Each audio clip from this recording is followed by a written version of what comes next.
బులెటిన్లో breaking news చూస్తున్నాం. దగ్గుపాటి వెంకటేశ్వరరావు పుస్తక ఆవిష్కరణలో ఒక సన్నివేశం అందరినీ కూడా ఆకట్టుకుంది. అదే చంద్రబాబుకు తనకు ఏళ్ల తరబడి వైరం నడిచిందని అంటారు. అది కూడా వాస్తవమే.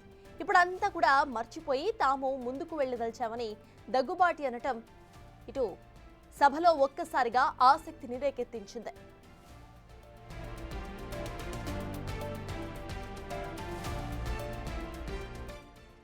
ఆయనకి చంద్రబాబు నాయుడు మరి రావడం అనేది మా ఇద్దరికి వైరం ఉంది అది ఇది అని చెప్తూ ఉంటారు. వైరాలు ఉన్నమాట వాస్తవమే, కానీ ఎప్పుడు ఒకే రకంగా ఉండకూడదు కదా, ముందుకు వెళ్తూ ఉండాలి. అవన్నీ మర్చిపోవాలి. భవిష్యత్తు అనేటటువంటిది ఆశాజనకంగా ఉండాలి అనేటటువంటిది నాకేం కోరికలు లేదు స్వామి. మళ్ళీ నేను వదిలేశాను, నేను హ్యాపీగా ఉన్నాను. నా చెప్పాడు కదా, భరత్ చెప్పాడు కదా, చాలా జాలీగా ఉంటాడు డాక్టర్ గారు, మేమంతా కూడా అట్లా ఉండాలని చెప్పి ముందే భరత్ చెప్పాడు. భరత్ అబ్జర్వ్ చేసినందుకు I'm very happy Bharat. Doctor మీద ఐఎమ్ రియల్లీ హ్యాపీ.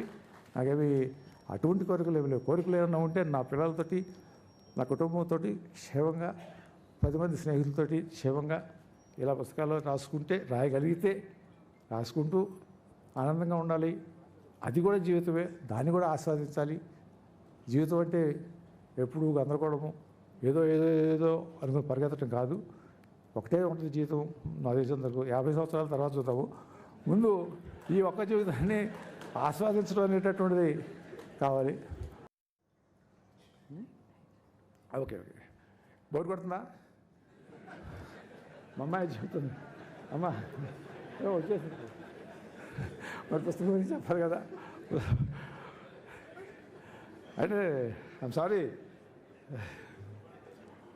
ఎమోషన్ ఇది. మరి నేను 30 సంవత్సరాలు అయింది వేదిక ఎక్కి. భారత్ అంటే మైక్ దొరికిందని చెప్పి నేను మాట్లాడుతున్నాను కాదు. నాకు మైక్ ఇస్తారన్నా కూడా నేను ఎప్పుడు కూడా మైక్ వద్దని చెప్పేసి వెళ్ళిపోయాను. ఇవాళ నా పుస్తకానికి సంబంధించిన చరిత్ర ఒక స్థాయిలోకి వచ్చింది కాబట్టి 4 మాటలు చెప్పాలనిపించింది. అందుకని ఇలా చరిత్ర గురించి, ఈ చరిత్రలో ఇంకొక చివరికి వచ్చేస్తాను. ఇక ఇలా ఈ చరిత్రలో ఉన్నటువంటి భాగాలన్నింటినీ తర్వాత వరల్డ్ వార్స్ 1, 2 అనేటటువంటి దగ్గర నుంచి తీసుకెళ్ళిపోయి తర్వాత కోల్డ్ వారు, తర్వాత మిడిల్ ఈస్ట్ కాన్ఫ్లిక్ట్స్, ఇప్పుడు మిడిల్ ఈస్ట్ జరుగుతూ ఉంది కదా, ఇజ్రాయెల్ పాలస్తీనా గొడవలు జరుగుతూ ఉన్నాయి, వాటిని పెట్టుకుంటూ తర్వాత రష్యా డిజిగ్నేషను, ఫ్రెంచ్ రెవల్యూషను, తర్వాత అలానే Bolshevik revolution, American war of independence, అది కూడా అమెరికా చరిత్ర కూడా తింటూ పెట్టేశారు. ఏది వదల్లా, జపాన్ చరిత్ర వదల్లా, చైనా చరిత్ర వదల, ఫుల్ చరిత్ర అన్నింటినీ తీసుకొచ్చి 340 పేజీల్లోకి తీసుకొచ్చి, అది నా గ్రేట్నెస్ లేకపోతే అంటారు నా యొక్క శక్తి అంటారు, నాకు భగవంతుడిచ్చినటువంటి ఇదో. దగ్గుబాటి తన ప్రసంగం ముగించాక ఇటు చంద్రబాబు దగ్గరకు వెళ్లి ఆత్మీయ ఆలింగనం చేసుకున్నారు. ఈ దృశ్యం చూసిన సభికులంతా కూడా ఒక్కసారిగా హర్షాతిరేకలను వ్యక్తం చేశారు. ఆపై దగ్గుబాటి ప్రపంచ చరిత్ర పుస్తక ఆవిష్కరణ జరిగింది.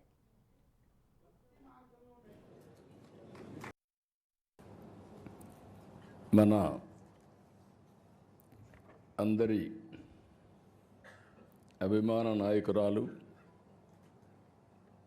మనందరం చాలామంది ఫైనాన్స్ మినిస్టర్లు చూసాం, కానీ ఫైనాన్స్ మినిస్టర్ అంటే ఈ విధంగా ఉండాలని నిరూపించిన మన తెలుగింటి ఆడబిడ్డ శ్రీమతి నిర్మలా సీతారామన్ గారు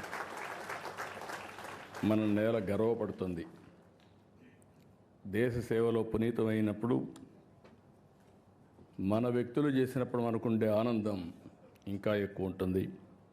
అలాంటి మంచి కార్యక్రమాలు చేస్తున్నటువంటి ఫైనాన్స్ మినిస్టర్ గారికి, వెంకయ్యనాయుడు గారు ఇప్పుడే చెప్పారు, గౌరవనీయులు పద్మవిభూషణ్. నేను చిన్నప్పటి నుంచి చూశాను. ఫస్ట్ టైం ఇద్దరం ఎమ్మెల్యేలుగా 1978లో అసెంబ్లీలో ప్రవేశించాం. అప్పటికి ఇప్పటికీ ఏమాత్రం కూడా పవర్ తగ్గలేదు. అదే పంచుంది. ఇంకా అవసరమైతే పంచి పెంచుతున్నాడు తప్ప ఎక్కడ తగ్గే పరిస్థితులు లేరు. ఆ రోజుల్లో మేము అసెంబ్లీకి వస్తే నేను ఆ తర్వాత 1980లో మంత్రి అయ్యాను. ఎవరైనా సరే అసెంబ్లీలో ముఖ్యమంత్రితో సహా మంత్రులతో సహా భయపడతారంటే అప్పుడు వెంకయ్యనాయుడు గారికి జైపాల్ రెడ్డికే భయపడేవాళ్ళు. జైపాల్ రెడ్డి గారు ఇంగ్లీష్లో మాట్లాడేవారు, వెంకయ్యనాయుడు అచ్చ తెలుగులో అప్పటికి ఇప్పటికీ అదే పందాలో మాట్లాడుతున్నాడు. నిర్మోహమాటంగా తనకున్న అభిప్రాయాలు చెప్తూ ఉంటాడు. ఒక విధంగా చెప్పాలంటే అధికార పార్టీలో ఉండేవాళ్ళు కూడా వెంకయ్యనాయుడిని ఎప్పుడు అభినందించేవాళ్ళు. ఎందుకంటే చాలా బాగా మాట్లాడుతున్నాడు, మా గౌరవం పెరుగుతుందని. అలాంటి పవర్ఫుల్ స్పీచెస్ ఇచ్చారు. తర్వాత మనిషిలో కూడా కమిట్మెంట్ చూస్తే ఆగస్ట్ క్రైసిస్ వచ్చినప్పుడు ప్రజాస్వామ్య పరిరక్షణ కోసం ముందుండి మళ్ళీ ఎన్టీ రామారావు గారిని ముఖ్యమంత్రి చేసే వరకు పోరాడిన వ్యక్తి వెంకయ్యనాయుడు గారు. ఈరోజు వారు చెప్పినట్టు ఒక చిన్న గ్రామంలో పుట్టిన, సాధారణ కుటుంబంలో పుట్టిన, అంచెలుగా ఎదిగి భారతదేశంలోని అత్యున్నతమైన స్థానంలో చేరారు. వారికి మనస్ఫూర్తిగా మనం అందరం కూడా ఈరోజు రిటైర్ అయినా ఎంత హోందాగా ఉన్నాడు అంత హోందాగా ఉన్నారు అలాంటి వెంకయ్యనాయుడు గారు. ఇకపోతే దగ్గుపాటి వెంకటేశ్వరరావు గారు మా తోడలుడు.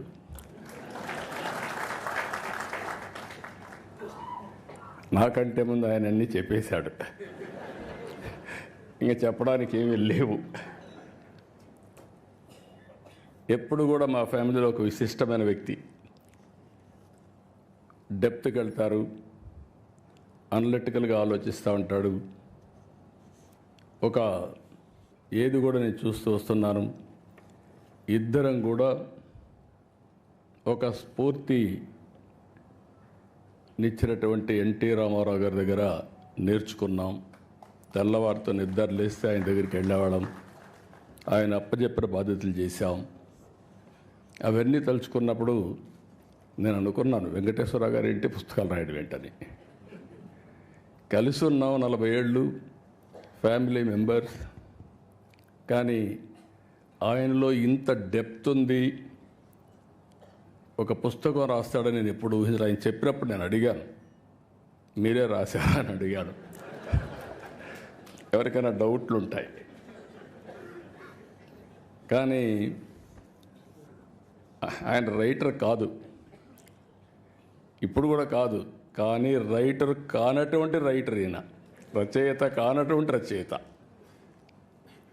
ఈరోజు ఏదైతే అటెంప్ట్ చేశారో అది కూడా చూస్తే ఎవరు చేయనటువంటి పుస్తకం కోసం చేశారు. ఆ విషయాలు కూడా మనం ఒకసారి మాట్లాడుకుంటాం. అదే సమయంలో దగ్గుపాటి పురంధేశ్వరి గారు, ఇటీవల ఎన్నికలు నేను చూశాను వారిని. వారు చూపించిన చొరవ కానీ, వారు నడిపించిన విధానం కానీ, దానివల్ల మళ్ళీ రాష్ట్ర ప్రజలకు ఒక మంచి జరగడానికి ఉపయోగపడింది. వారిని కూడా మనస్ఫూర్తిగా అభినందిస్తున్నా. ఒక చారిత్రక అవసరం మొన్న ఎన్నికలు, అందరూ ఆవేదన పడ్డాం. గీతం లాంటి వన్ ఆఫ్ ది బెస్ట్ ఇన్స్టిట్యూట్ని ఏం చేశారో మీరు చూశారు.